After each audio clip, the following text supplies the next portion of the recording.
Olá! Nessa nossa exploração de hoje, vamos direto ao ponto. Qual será a forma mais eficaz que o nosso cérebro tem para aprender e guardar informações novas? Parece que a resposta, ou uma parte importante dela, está na aprendizagem associativa. Exatamente. E nossa análise vai mergulhar em ideias do Guia Definitivo da Aprendizagem Associativa em Neurociência. A missão aqui é entender o que é essa tal aprendizagem por associação, como ela rola lá no cérebro e, o mais importante, como a gente pode usar isso para, sabe, potencializar os estudos, aprender melhor. Uhum. A ideia central, pelo que eu entendi, é sempre ligar o novo com algo que a gente já conhece. É a chave. E olha, isso não vale só para quem está começando. Mesmo quem já manja muito de um assunto pode usar isso para aprofundar ainda mais, né? Que tal a gente começar a desembrulhar isso então? Vamos lá. E é bom reforçar, isso não é só uma dica de estudo, tipo uma técnica isolada. É, na verdade, um princípio básico de como o cérebro opera mesmo, como ele constrói sentido a partir do mundo. Certo, então é a base de tudo como o cérebro funciona. Vamos começar então pelos fundamentos. O primeiro pilar seria essa ideia de fazer associações.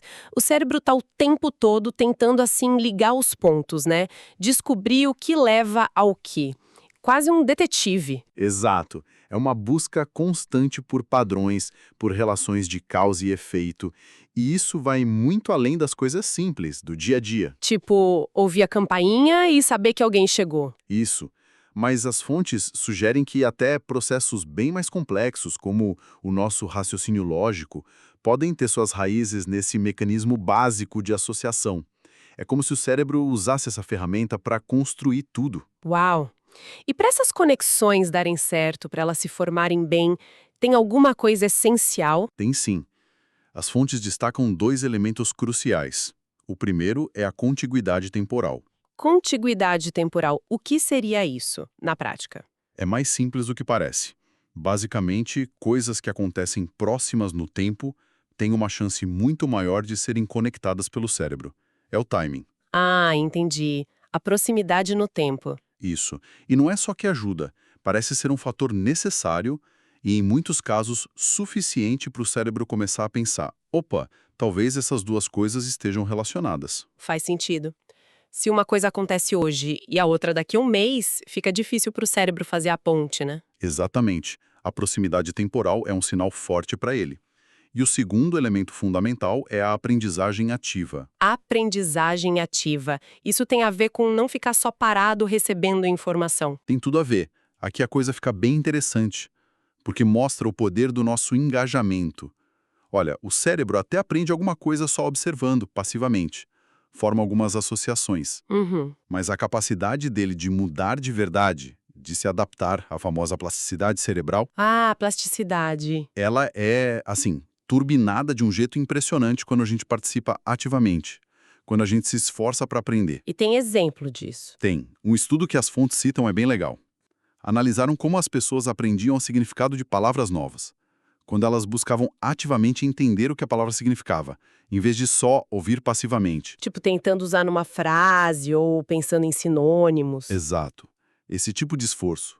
Os pesquisadores viram mudanças bem rápidas e significativas na atividade de certas áreas do cérebro. Puxa, então não adianta muito só, sei lá, grifar o texto ou ler 1000 vezes a mesma coisa como se fosse uma lista de compras. A chave é interagir, né? Tentar explicar com as próprias palavras, criar perguntas, procurar exemplos. É esse esforço que faz a diferença. Precisamente. É esse ato de buscar o sentido, de se engajar, de tentar conectar o novo com o que já está lá na nossa cabeça. Isso sim dá aquela força para as associações para elas ficarem mais robustas e duradouras. É a diferença entre ser um mero espectador do aprendizado e ser o protagonista, entende? Totalmente. Protagonista do aprendizado. Gostei disso. E como essa mágica acontece lá dentro, biologicamente? Como o cérebro fisicamente cria essas pontes? Aí a gente entra na tal da plasticidade neural, imagino. Exatamente aí. A plasticidade neural é, vamos dizer, a base física de tudo isso, do aprendizado, da memória.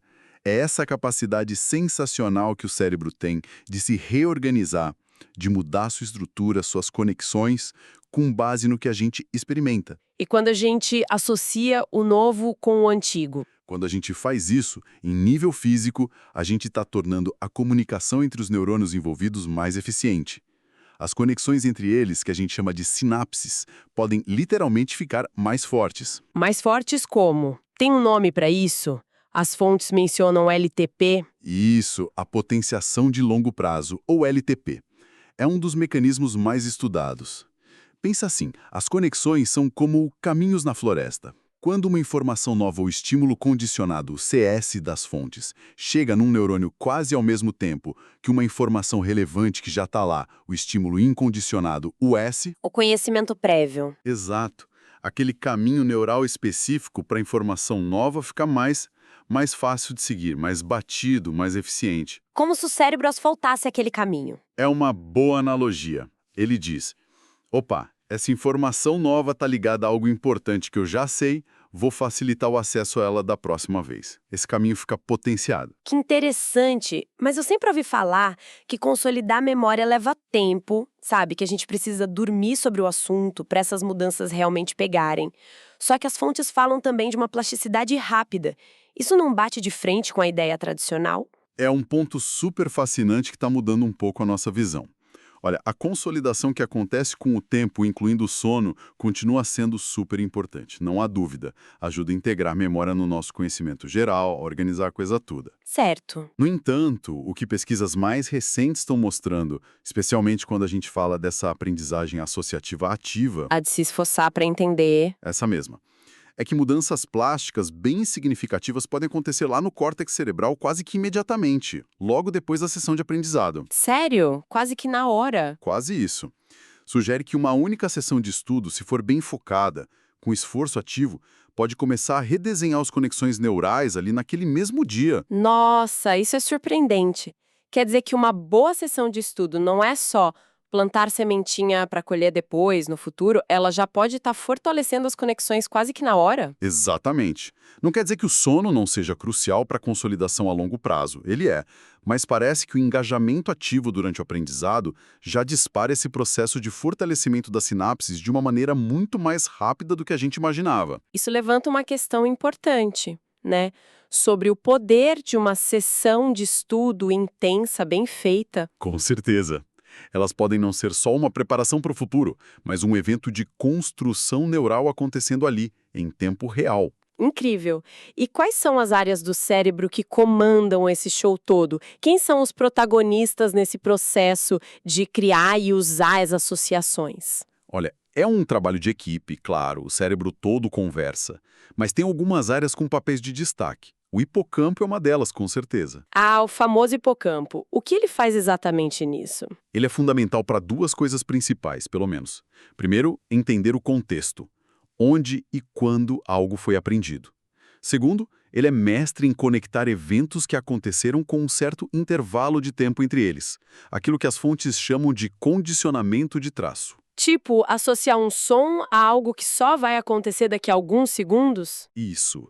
Além disso, ele é central para consolidar as memórias novas e para integrar elas no que a gente já sabe. É um grande organizador. Entendi. O maestro do contexto e das ligações no tempo.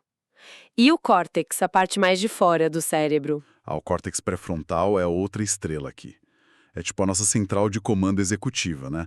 Para planejar, tomar decisão e, o que importa muito aqui, para processar e integrar informações complexas. Ele está super ativo durante a aprendizagem associativa. E tem alguma partezinha específica lá dentro? Sim, as fontes destacam uma região chamada giro frontal inferior. Parece que ela fica especialmente ativa quando a gente está aprendendo ativamente o significado de palavras novas. Lembra daquele estudo? Lembro. Faz sentido o pré-frontal gerenciando tudo.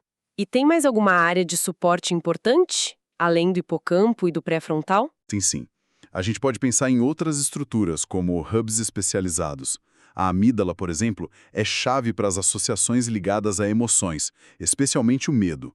Aprender que algo é perigoso. A amígdala pro emocional. Isso. E o cerebelo, mais conhecido pelo movimento, também é super importante para a aprendizagem motora associativa. Tipo, aprender a sequência de movimentos para andar de bicicleta e associar isso ao equilíbrio. Motor e emocional também entram na dança. Entram. E vale dizer que a amígdala, mesmo sendo famosa pelas emoções, ela também conversa muito com o córtex pré-frontal e outras áreas, influenciando até nosso pensamento mais racional. Que rede complexa! Então tá. O cérebro forma as associações, usa o LTP para fortalecer as conexões, talvez até bem rápido, e ativa áreas-chave como o hipocampo, o pré-frontal. Mas como ele organiza essa teia toda para não virar uma bagunça? Aí entra a ideia das estruturas mentais, né? Exato, o cérebro é um organizador nato. Ele não guarda só fatos soltos, tipo numa lista. Ele tenta encaixar tudo em estruturas maiores. A gente chama isso de esquemas cognitivos. Esquemas, tipo uns arquivos mentais? É uma boa forma de pensar, ou como andames mentais. Eles ajudam a gente a organizar o que a gente sabe, a interpretar informações novas e até a decidir como agir. Quando chega algo novo, o cérebro tenta ver em qual esquema isso aqui se encaixa. E se não encaixar direito? Aí ele tem duas opções. Ou ele dá uma ajustada no esquema que já existe para acomodar a novidade, ou se for algo muito diferente, ele começa a construir um esquema novo. Esse processo de tentar organizar já é parte do aprendizado ativo. Como montar um quebra-cabeça mesmo. Tentamos encaixar a peça nova, se não der, talvez a gente precise repensar a imagem toda. Legal. Nas fontes, eu vi também um conceito que me pareceu bem avançado: os mapas temporais. Que história é essa? Ah, os mapas temporais são um nível a mais de organização bem sofisticado. Eles não guardam só o que está conectado, mas também quando as coisas acontecem, a sequência e até a duração das relações entre os eventos. O tempo entra na jogada de novo. E como entra? O exemplo das fontes é ótimo. Imagina que você aprende que o evento A leva, sei lá, 30 minutos para causar o evento B. E no outro momento, aprende que B leva 60 minutos para causar C. Certo, aprendeu separado. Isso. O cérebro, com esses mapas temporais, consegue meio que costurar essas informações. Ele constrói um mapa integrado dessa linha do tempo. E com esse mapa, ele conseguiria, por exemplo, prever que C vai acontecer uns 90 minutos depois de A, mesmo sem nunca ter visto A e C juntos nessa ordem exata. Exatamente essa capacidade é fazer inferências sobre o tempo, integrar informações temporais que foram aprendidas em momentos diferentes. Isso mostra como o cérebro constrói modelos para prever o que vai acontecer. Se a gente pensa no quadro geral, entender essas relações de tempo é vital para a gente se antecipar, para planejar. Nossa, isso é muito poderoso mesmo. O cérebro como um cartógrafo do tempo. Muito bom. Ok, agora a pergunta que não quer calar. Como a gente pega toda essa neurociência incrível e transforma em estratégia prática? Para o dia a dia, para quem estuda, para quem precisa aprender coisa nova o tempo todo. As fontes dão umas dicas, né? Vamos ver. Vamos a elas. Acho que a primeira estratégia é a mais fundamental de todas. Sempre conecte o novo ao conhecido. Não tem erro. Essa é a alma da aprendizagem associativa, né? Olhar para um conceito novo e perguntar: tá, mas isso parece com o que eu já sei? Isso me lembra o quê? Usar analogias, metáforas, buscar exemplos da vida, construir pontes. Exatamente. E isso casa direitinho com teorias da psicologia cognitiva, tipo a da codificação elaborativa. Quanto mais significado, quanto mais conexões você faz entre o material novo e a sua rede de conhecimento que já existe, Mais fácil de lembrar depois. muito mais fácil de recuperar e de usar essa informação lá na frente. É como criar mais ganchos para a memória pendurar em informação nova. Faz todo sentido. Segunda dica: seja um aprendiz ativo. Chega de só ficar recebendo informação de braços cruzados. É aquilo que a gente já falou, né? O aprendizado para valer acontece quando a gente se engaja. Em vez de só reler ou passar o marca-texto, que às vezes dá até uma falsa sensação de que a gente aprendeu. Ah, sim, a ilusão de competência. Exato. É preciso fazer alguma coisa com a informação. Processar ativamente. Por exemplo, tentar resumir o que acabou de ler com as próprias palavras sem olhar. Ou criar perguntas sobre o texto e depois ir atrás das respostas. Ou, o clássico, tentar ensinar para alguém, nem que seja para o espelho. Todas ótimas formas de aprendizado ativo. É como a diferença entre só ler a receita e realmente ir para a cozinha tentar fazer o bolo, né? Vira onde erra, ajustar. Esse esforço cognitivo, essa luta para articular e conectar as ideias, é o que liga aquela plasticidade neural mais forte e, quem sabe, mais rápida que a gente falou. É um treino para o cérebro mesmo. Adorei a analogia do bolo. Tipo, desenhar as conexões para fora da cabeça. Isso.